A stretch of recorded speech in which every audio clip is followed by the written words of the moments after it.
Another warm round of applause for him. You may wish to know he's a pilot. Our demography, our geography, our network, our capacity is our strength as a nation. Distinguished guests, ladies and gentlemen, you will allow me very humbly invite the Minister of State Aviation, distinguished Senator Hadi Sirika, for his remarks. One round of applause, please.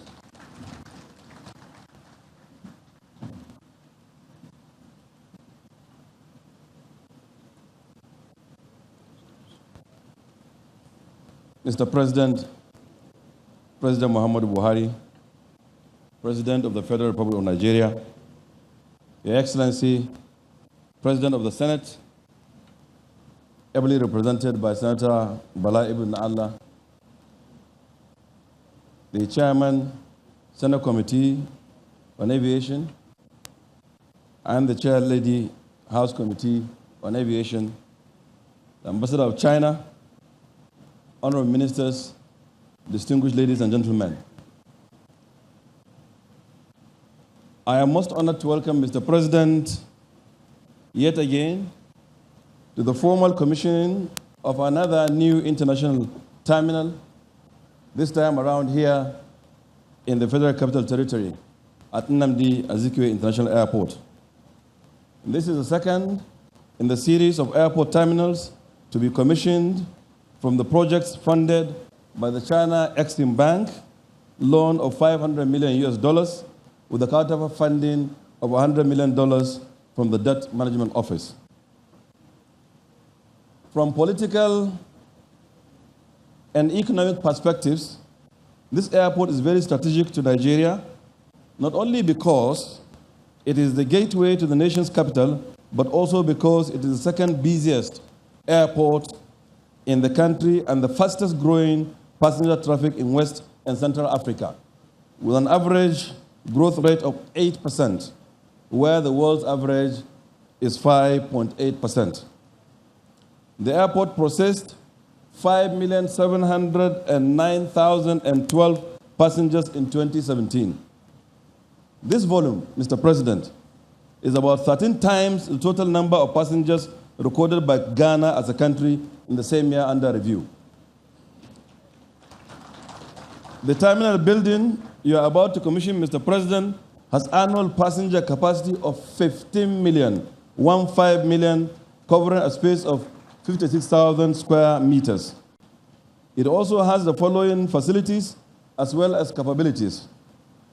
A few of them: 72 number checking-in counters, 5 baggage collection carousels, 28 immigration desks at arrival and 16 at departure, 8 security screening points, 8 passenger boarding bridges, walkway to link the FCT metro rail, additional apron for remote parking of aircraft, linkway to domestic wing of the airport, and many other facilities that are properly designed and laid out in accordance with modern requirements for airport operations. Mr. President will recall Federal Executive Council approval of the second tranche for the funding of the phase 2 of this project in the sum of $461,795,551 This phase 2, Mr. President, will include the completion of Lagos and Kano airports, and also took into cognizance additional facilities that will enhance airport efficiency. These include, but not limited to, construction and additional apron, multi-level car park, fire station, additional boarding bridges, connection between the old and the new terminal, facility and boarding bridge to accommodate Airbus A380, and so on.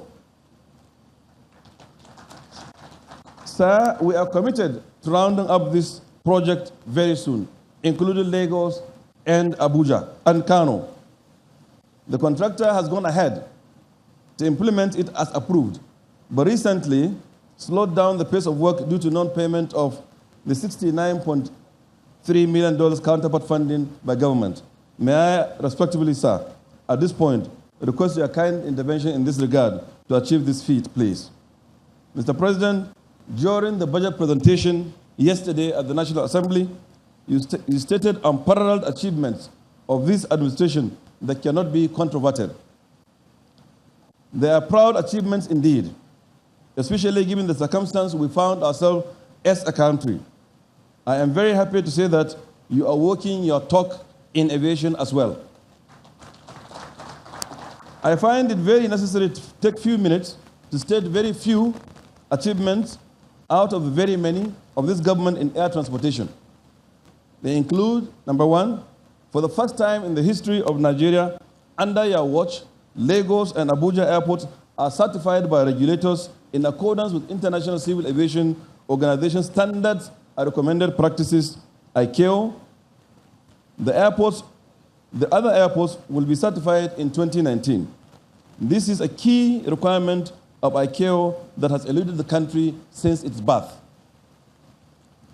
Mr. President, also after 34 years of brazen neglect, the single Abuja runway became dangerously unsafe, threatening lives daily.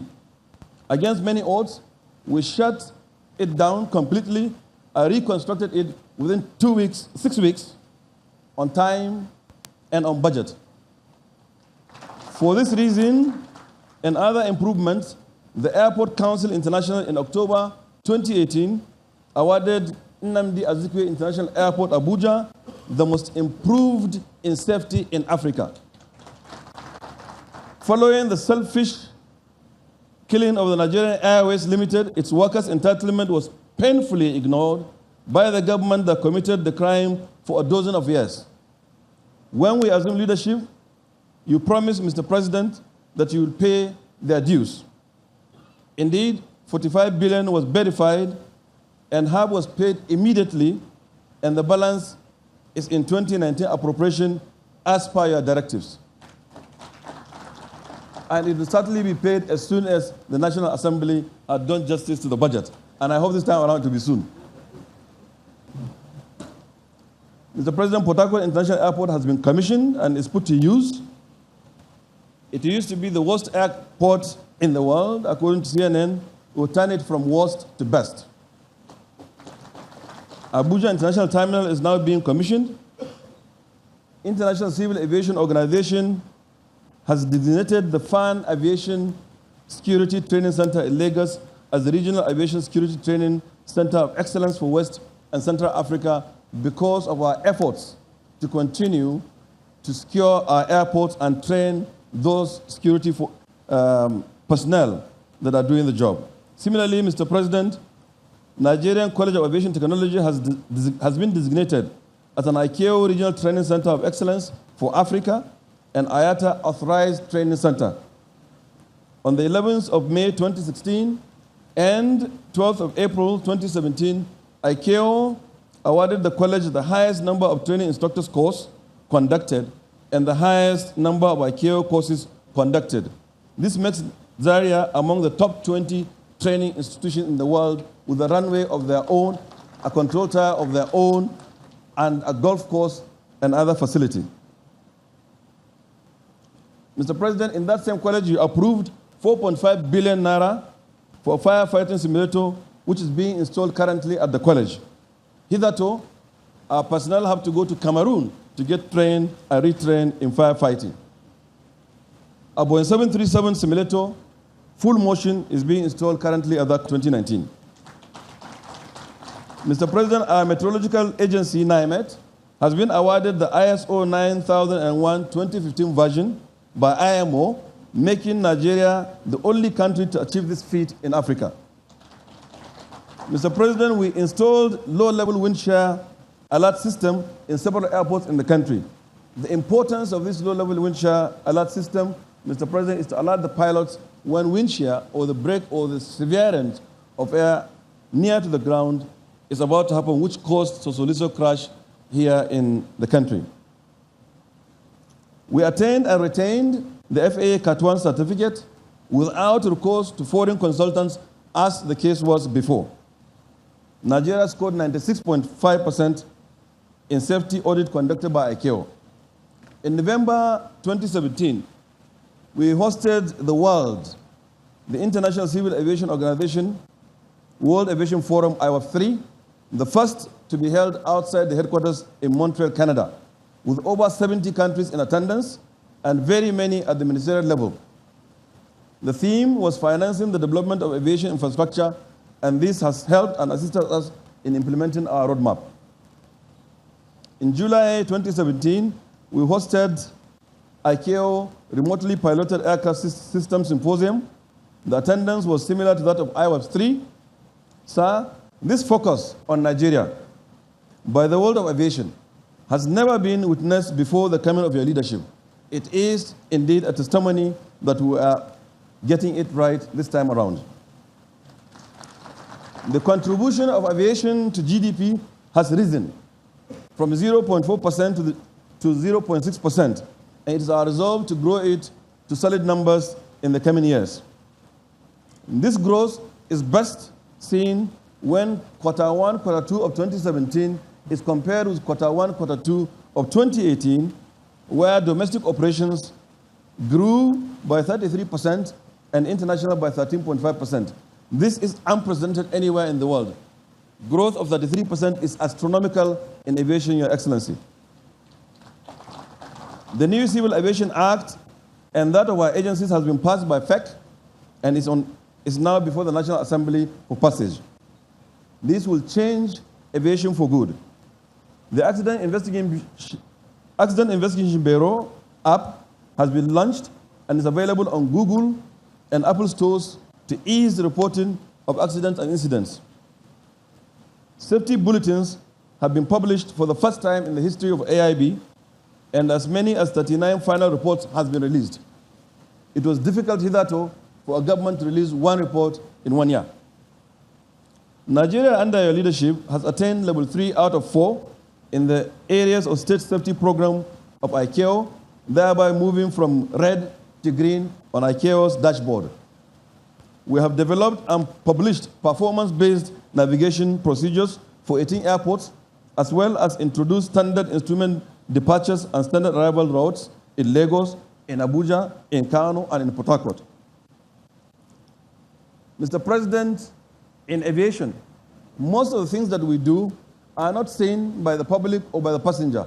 All of those things that happen from point A when you depart to point B when you arrive are those things that we consider more paramount because they border on safety and security of our passenger and equipment.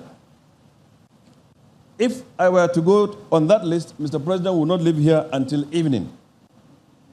But it has been so achieved and so recognized by the world. Aviation has become so very easy to operate within.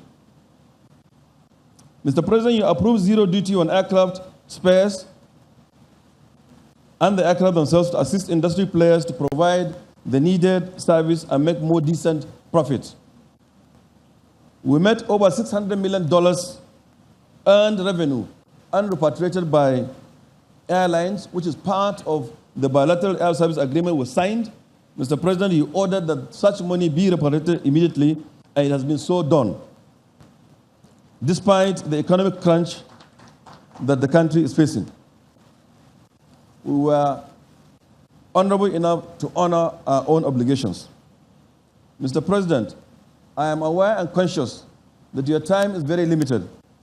I would like to hence stop here, but I will not end without once again expressing my gratitude and thanks to you for your unflinching support and leadership and guide in the National Assembly, especially the chairman of various committees, and also support of my colleagues in the Federal Executive Council, the Secretary to the Government, the Honourable Minister of FCT in particular, Finance, and their team for the support and cooperation in achieving this project. My appreciation also goes to the Chinese government and the China Exim Bank for their support, and our gratitude to the contractor, CCECC, for keeping faith with the project, and to my team at Federal Ministry of Transportation and FAN and NCAA.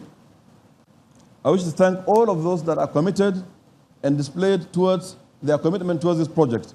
Mr. President, if I are to be indulged, I'll be inviting you monthly to be commissioning projects in aviation because we are achieving them, but however, you have to be going to bushes to see where those equipment are installed. I thank you very much for listening, Mr. President, and we're working our talk in aviation on your behalf. Thank you, sir.